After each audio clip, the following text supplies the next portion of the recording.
Welcome to Nasdaq Trade Talks. I'm Jill Malandrino, Global Markets Reporter at Nasdaq.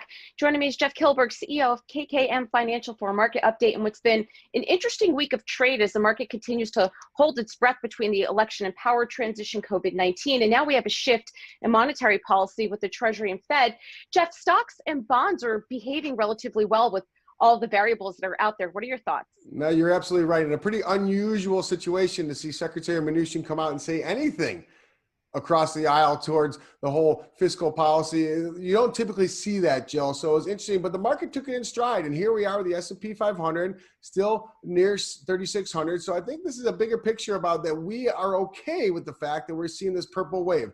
I know we still have to understand the runoff in Georgia, and that may take us all the way out to January 5th, but we do envision, or at least the market is priced in the fact that President-elect Joe Biden will be in the White House and the Congress will stay Republican. That type of stalemate is typically bodes well for the stock market. So that's why we're continuing to see this conversation. And if anything, Jill, the conversation has shifted back towards some form of stimulus. I know there's some optimism on the stimulus, but that's one of the undercurrents we're seeing. And of course, I'd be remiss not to mention the fact that we are seeing this tug of war. We're seeing, yesterday was a record amount of cases reported from COVID-19 perspective, but we're also seeing a lot of hope and optimism in the vaccine. We're seeing Pfizer being fast-tracked. So that is a tug of war, and we're hoping that the vaccine wins out.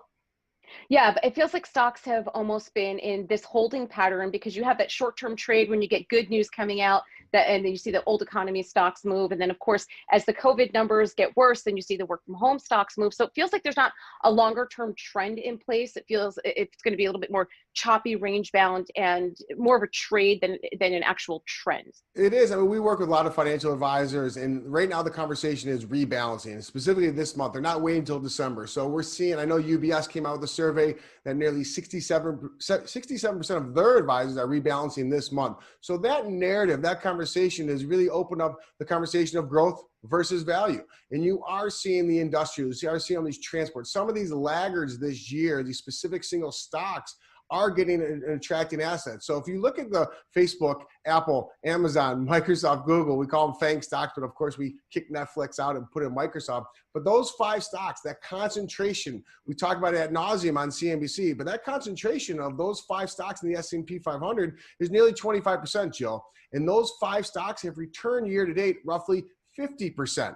The other 495 stocks are returning 4%. So that dispersion, that disparity is actually providing a lot of opportunity in this rebalancing, which is happening this week.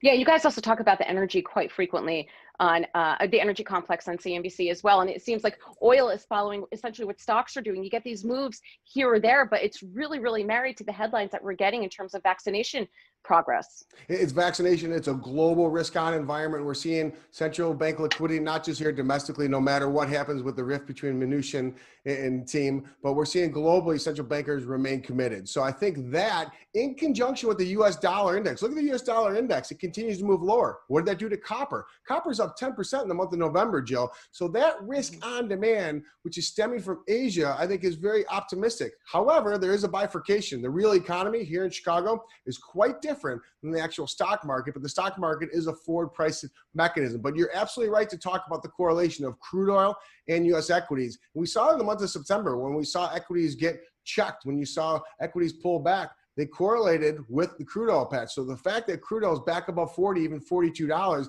short term, I remain bullish and optimistic as we go into year end. All right, Jeff, sounds great. Thanks for joining us on Trade Talks. Thank you, Jill. You got it. And thanks for joining me. I'm Jill Malandrino, Global Markets Reporter at Nasdaq.